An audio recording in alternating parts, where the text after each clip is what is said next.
Well, thank you, Paige, and hello, everyone, and thank you for joining us for today's webinar.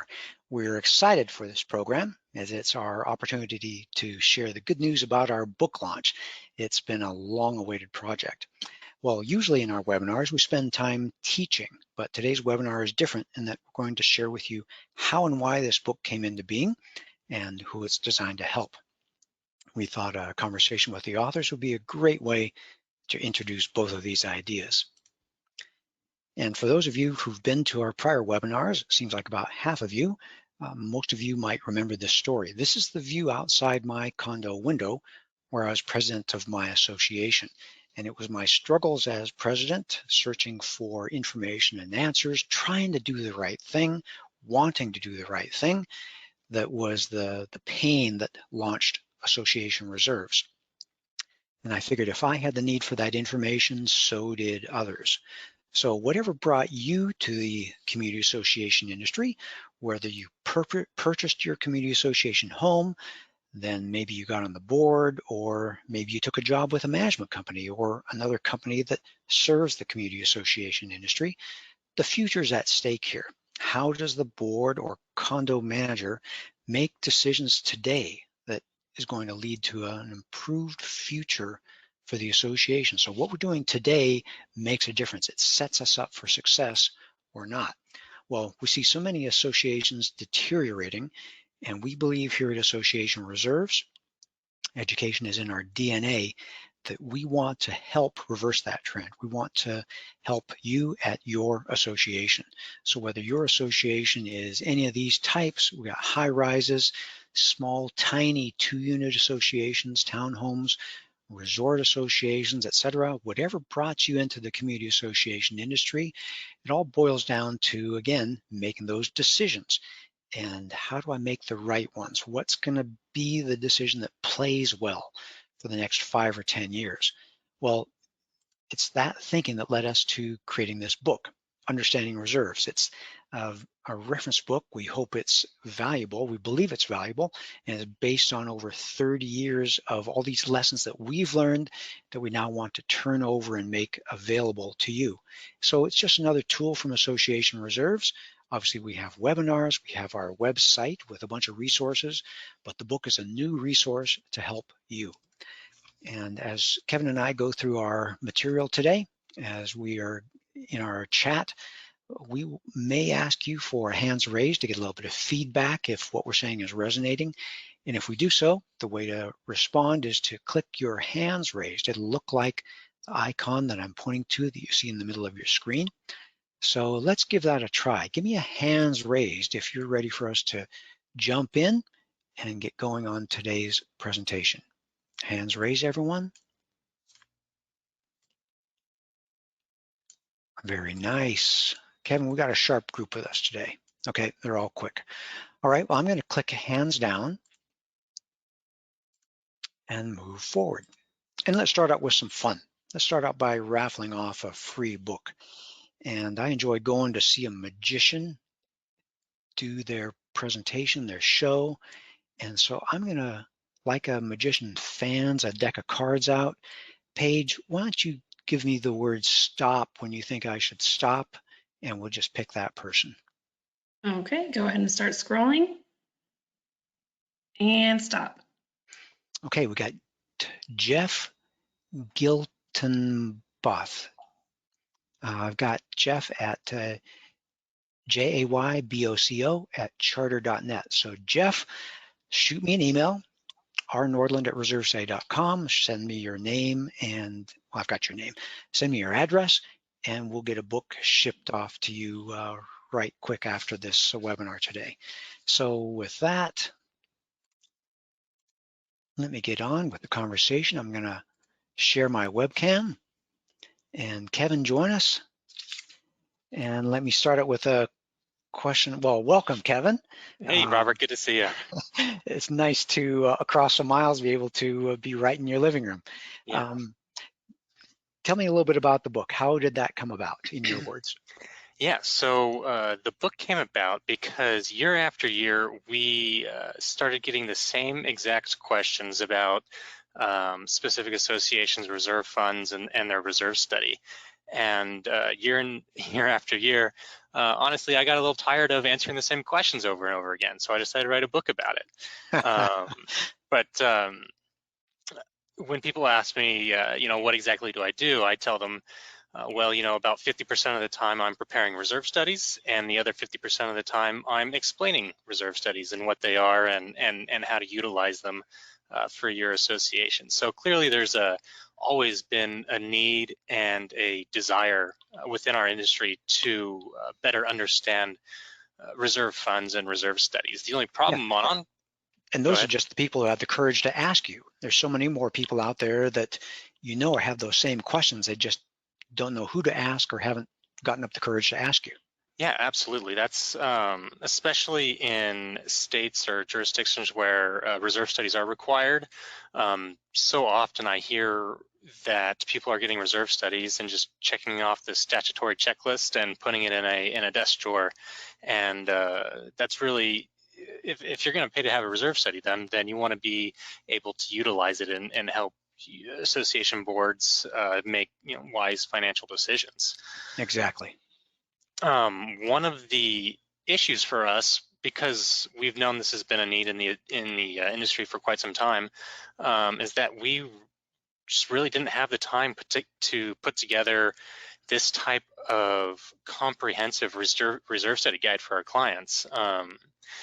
We can write short articles or do short webinars, but that's usually for specific topics and specific questions, but we just don't really have the time to sit down and write a full-length book. So right, we're to tell the whole story. Absolutely. So one of the positives that came out of the miserable year that was 2020 was that we actually ended up with a little bit of free time between the stay-at-home orders and the lockdowns. There was no traveling, there was no going out to dinner, there was no going to movies. I actually had a trip planned to Brazil for 2 weeks to go to a wedding of a friend of mine. That's right. And I had 2 weeks just completely blocked off the schedule. No site inspections, no client meetings, no reports to deliver. And of course, that trip got canceled. And I ended up with 2 weeks with really nothing on the schedule. So after putting together an outline of the book and having that free time on my hands, I was able to start working on it and was happy to follow through with it by the end of the year and get it completely wrapped up. Now, isn't your wife Manon a published author? Did that help in getting this off the ground? Yeah, absolutely. So Manon, she's lived an interesting life thus far, and she had a story to tell about her childhood and thought that story should be shared with the world. So she went ahead and published a book, and she was part of the inspiration for me to go ahead and have the confidence to go ahead and start this project. I didn't think, well, I didn't know what I didn't know. Writing a book is one thing, making it professional and as perfect as possible is another. Well, I think one thing that maybe she brought in from my perspective was the ability to tell a story, to make it interesting, to make it flow, because that has always been my problem. I would dive into an article here or a presentation there, and it's hard to be able to tell the whole story in an interesting way in less than a 10-part miniseries or a 1,000-page exhaustive book that no one would ever want to read. Yeah, that's a good point. So what we tried to do with this book was to take the reader throughout the entire reserve study process, from understanding why we're reserving funds in the first place to what exactly is a reserve study, all the way through understanding all the different facets of that reserve study so you can use that information during the budget season of your association. Hey, how about I take you to the table of contents and you walk everyone through exactly what the book shows? Sure. So are you seeing that okay on screen? I've got it fine. Excellent. Okay. So the subtitle of the book is a guide for your association with reserve fund and reserve studies. So we didn't want to leave anything out.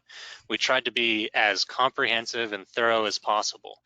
So like I was saying, we want to start with the basics and then get into more of the technical details later on throughout the book. So we go ahead and start with part 1, which is the reserve fund basics, and we start with why reserve funds in the first place. The short answer to that is that reserve expenses are inevitable. They're going to happen whether you like it or not. And ultimately, the board is responsible to protect, maintain, and enhance the common areas of the association. Can I stop you right there? Sure. I just want to say that's an example of how you can take a complicated subject and make it simple. And I think that is the particular skill that you brought to this project that I just, over the years when I felt inspired, I was just overwhelmed. And I think you were able to see things both large, big picture, and small. And just like you did right there, you summarized. I think that is some of the beauty of this book. It very effectively goes into a level of depth that tells you what you need to know without taking you down into the weeds. That's exactly what we tried to do throughout all 25 chapters of the book is use different metaphors and analogies so that whether you're a reserve study specialist or not, you can understand what we're talking about and how to best utilize it for your association. So of course we start off with the basics, why reserve funds, and then once everyone understands the point of reserving funds, that begs the question, how much is enough? And as you and I know, the only answer to knowing how much is enough is to actually have a reserve study done. And that'll tell you where you stand now currently with regards to your percent funded and your reserve fund strength, and how much is going to be required moving forward to be able to pay for the components that are outlined in the component list. And that is essentially the definition of having adequate reserves in your reserve fund. The reserve study is going to be able to answer that question. And that leads us into part 2, reserve study basics. So once you understand that you need to have a reserve study done to answer those first 2 questions, what the heck is a reserve study? Yep. We go through that in detail, who should perform it, how is it conducted, what are the different steps, whether it's a site visit or a Zoom meeting to kick off the site inspection process. We'll go through the 3 different types of reserve studies. When should your reserve study be done? We also added a chapter about reserve studies for home buyers and real estate professionals. One of the scary stories that we hear every once in a while is when maybe a young couple purchases their first home in a condo association, and a couple years go by, everything's going fine, and all of a sudden they get hit with a special assessment. It would have been beneficial for them and for everybody who's buying a home to understand that not only you're buying that unit, but you're also buying into the common areas of that association. And if those common areas aren't fully funded or close to being fully funded, then there is a likelihood or a certain percentage chance that a special assessment might be coming down the pipeline. Yeah, the question is how financially strong is the association? Because you as the person are saying, we want to buy unit 13, and that's fine. You know you can afford that. But the question is, how healthy is the association itself? Yeah, and you have a good story in the book about one of your colleagues in the industry buying into an HOA, and their reserve study said that the HOA was $10,000 per unit underfunded. Sure. And he went to the sellers and requested a $10,000 discount because their reserves were inadequate, and he got it. So he got $10,000 discount on his house. That's a good point. I have to remember to send him a copy of the book. I see him at trade shows pretty regularly. Yeah, so moving on here. So part 2 is all about the reserve study basics. Once we cover the basics, we can get into really the heart and the bulk of the book, which is part 3, understanding a reserve study or your reserve study. And part of understanding your reserve study is understanding these 3 key results. And that's the component list, the evaluation of reserve fund strength, and the recommended reserve funding plan. The component list is going to be the foundation of the report upon which the financial analysis is going to be created from. So it's absolutely critical that the component list is as accurate as possible. And what I mean by that is accurate as far as exhaustive and thorough, as well as accurate figures for useful life, remaining useful life, and a current estimated cost. Without those figures, the financial analysis is simply not going to be useful to the board. So the second result is the evaluation of reserve fund strength, and that's also known as percent funded, and that is where your association currently stands financially with regards to reserves. It tells you essentially whether you're in a strong, weak, or fair position, which most associations are. Most associations across the United States find themselves between that 30 and 70% funded range. So once you know where you're starting with regards to reserve fund strength and your current reserve fund balance, and you know what expenses to expect over the next 20 to 30 years with the component list, that leads us to result number 3, which is the recommended reserve funding plan, which will be designed to ensure that there's adequate funding to be able to pay for all those projects that are listed in the component list.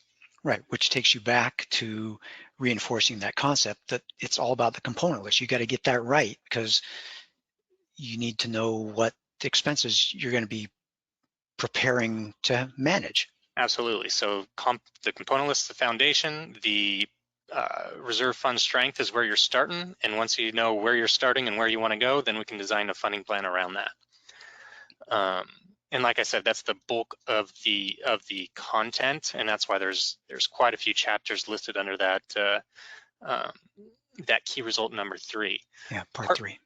Part 4 is some general reserve topics. These are some topics that we often get questions about throughout the year that they simply just didn't fit into those first 3 parts as far as what I wanted to talk about, but I thought they were important enough to include in the book. So I created a part 4 for general reserve topics, which talks about borrowing from reserves, our UPlanet software, which is an online reserve calculator, and then chapter 5 is about some reserve study laws and legislations.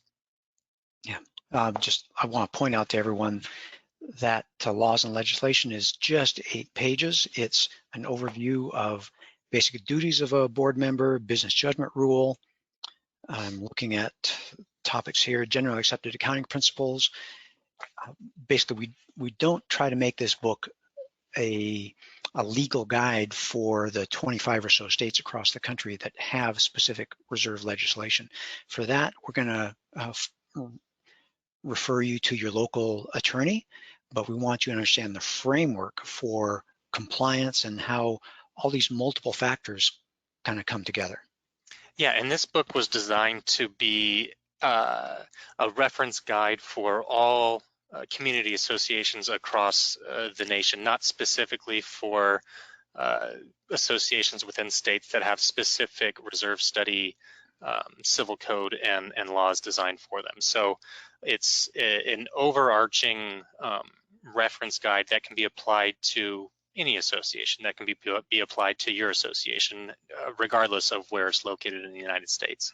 Right. Well, do you have a favorite chapter? My favorite chapter, probably the last chapter when you were finally done. I was just going to say that. Besides the conclusion, my favorite chapter was probably chapter 1, actually. Why reserve funds? I think too often in the day-to-day of doing reserve studies, we get bogged down in the technical details of the component list and percent funded and the funding plans that sometimes we forget and sometimes our clients forget. Why are we doing this in the first place? Sometimes they get... Yeah, like you said, you don't want to have a client just get the reserve study and turn around and put it on the shelf and then go back to talking about what day the garbage collection is going to be. Sure. It's And too often, I think we are spending too much time on the little details. If the reserve study says the pool furniture has a 0 years of remaining useful life, and the board thinks it's going to last 2 more years, it very well could. But we have to remember why we're reserving funds in the first place. We're not trying to predict exactly when certain things are going to happen, because we don't have a crystal ball. We don't know what the future holds, but we do have a reasonable certainty of when things are going to be done and how much it's going to cost. Yeah. So with that in mind, chapter 1 is my favorite because it brings us back to the basics of why are we doing this in the first place. Yeah. Well, did you get any interesting feedback from people who proofread the document? Yeah, so I think that's one of the best things that we did when we were creating this book was after we were done with our first draft, we sent it out to a few of our colleagues and a few of our clients as well, to get some feedback. And I honestly think that was one of the smartest things we did, because it's one thing to write the book from a reserve study specialist perspective, but to get feedback from somebody who's on the other side of the table who how they can use it. So seeing it from a different point of view. Yeah, so we were able to get feedback, and it was really fantastic, because they were able to say, look, this doesn't quite make sense to me. Have you thought about explaining it in a different way? This is actually how I talk about this subject with my board and helping them understand what is and is not a reserve component. This is the flow chart we use on deciding what goes into the component list. And I thought that was just fascinating, because we like to explain things in our terms and using our analogies and our systems, but it's good to hear how other people are digesting that information. And I think we did a good job of taking that feedback and incorporating it into the book so that it's as easily understood as possible. Yeah, I was actually a little bit surprised with the feedback we got from some industry professionals saying that people look to me to be an expert in my field, and my field is related to reserves. The attorneys, the CPAs, the insurance agents, the investment counselors, and they said, this is exactly what I've been waiting to have, because sometimes they're asking me a question about reserves. It's a little bit out of my area, but now I know what the answers are. So I was pleasantly pleased with the positive feedback we got from the other industry professionals. Yeah, I thought that was great feedback as well. And again, I think that's one of the best things that we did when creating this book. So let me ask you a question, Robert.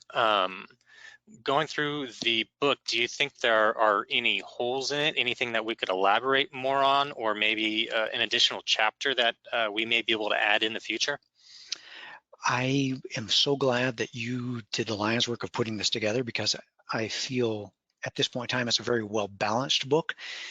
It would be so easy for me to go into a deep dive in any one particular chapter. So I don't think it's missing anything. I think we can expand on a few things. I know we'll get some reader feedback, additional reader feedback, and we'll consider that for a future update. The one that if I had open set of time, I might have added another interesting story to try to get it to fit in about how National Reserve Study Standards came about. There are some important markers that help the reader understand that this is for the industry, it's for the good of the industry. And there was a critical luncheon probably back about 1992 that gathered a bunch of reserve study providers together, and that was the first significant event. And that could be a story worth telling, or I could write it and you could say, no, Robert, sorry. Well, no, it's interesting you say that. Part of the balance. Because a lot of the concepts and standards in the book are derived directly from National Reserve Study standards, and it would be worthwhile to explain and describe how that came about. Yeah. That might fit into generals and others, maybe a 26, but we'll see. We will find a place for it. One thing came to mind actually when we were talking about feedback. We got feedback before we published the book I recently actually got some feedback after the first set of books have been published. I got an email from a client of ours that purchased the book right away, and he actually found a typo. Oh, And you know, we try our best to make sure that doesn't happen, but it does. So if the attendees that are listening right now, if you bought one of those books prior to, I don't know, I think I fixed it a couple days ago, and you can spot that typo, feel free to send me an email. I'll send you a $5 Starbucks gift card or something like that. But well, it's like the coins or the stamps that are slightly imperfect. It's going to be a collector's item. yeah, exactly. So as far as I am aware of now, there are no additional typos in the book. But again, if you find one, please let me know so that we can get that corrected, and I'll send you a gift card. Fantastic. That's very generous. I have a whole list of questions here, and we just have a few more minutes. You said it a little bit earlier that you're sitting on your side of the desk as a reserve study provider, and we got some nice feedback to help us shift to make sure that the words and the content was effective for the reader. So as a reserve study provider, do you have some more books? Is there another book inside of you that's ready to come out? The short answer is no.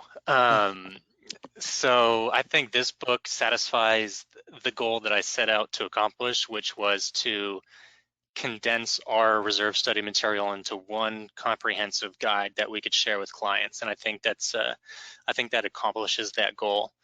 I did, however, really enjoy writing this book. I thought it was a great exercise, just because we're doing reserve studies every day, and I finally got to use a different side of my brain when writing a book. So I kind of do have the author bug. So, but if I were to write another book, it would be about baseball or golf or something other than reserve studies.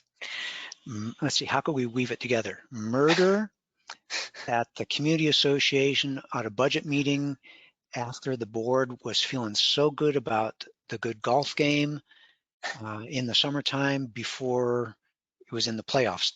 Well, we'll figure it out. I'm sure you'll felt so many of those books. Okay. So yeah, so one more question for you, Robert. From my point of view, what I wanted to accomplish from this book is to help our clients understand all aspects of the reserve study so that they can make use of it. Is there anything additional that you would want this book to accomplish? Well, it's interesting. We live in a time now where when you have a question, you just jump to the internet, you Google something. My hope is that this can be the dog-eared resource with Post-its in it or bookmarks in it or notes in it that becomes the ready reference to help associations make better and better decisions about their future, whether that's the board, where the board passes it to the next board, or the manager, the new management company brings it into the board and they say, aha, now I understand. We have education in our DNA here at Association Reserves. We want our clients to be empowered to make good decisions, and we try to show them how easy it is to make those good decisions. And so it's all about adding one more tool or one more arrow in our quiver to help the boards get it and encourage them to make better decisions. Well said, well said. And I think we also want to accomplish something that from this book that shows how simple it is to make adequate reserve contributions. There's too many times that I hear about special assessments that were so unnecessary because divisive. certain things, they're divisive. Your components are deteriorating in plain sight. And I guess one thing I wanted to communicate is that it's not hard to make adequate reserve contributions. On average, it costs about $3 to $5 per homeowner per day to make adequate reserve contributions. And that is... And the special assessments go away. Special assessments go away, home values go up, the aesthetics of the community go up, and it's just the proper way to run a community association, at least from a reserve perspective. Yep, it's not that hard. Well, Paige, I think I'm looking at time here and thinking that we should be moving this forward. Kevin, I'm going to drop my webcam and bring us to some closing slides, and then we can get to some audience questions. So to answer everyone's question, the book is available now. We've sold a few hundred to start with. If you have an interest in bulk orders, you can do a bulk order from our website, reservesociety.com. And as we've said, we are all about getting your associations to an improved future in one way or another, whether it's webinars, a book, other resources. We want to help you get there. And speaking about webinars, our next webinar is Wednesday, March 3rd. It's going to be Auditor Pro Tips to save you time and your association money. And that's going to be special guest expert Jeremy Newman from Newman CPA. Also, you can find about them at hoacpa.com. A great industry authority, multi-state CPA firm, and you can sign up next week. Another free resource is another ebook that we have coming out shortly. It's going to be a compilation of the most common and important Q&A, probably, I forget the draft. It's only about 10 pages, but one of those nice, simple, direct resources to help you with what's going on at your association.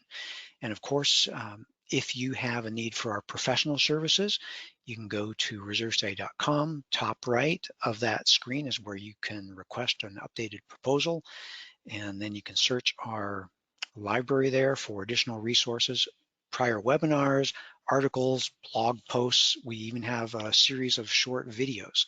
So some great things there. So at this point in time, let me turn it over to Paige, and Paige will handle our Q&A time of the session today. Paige.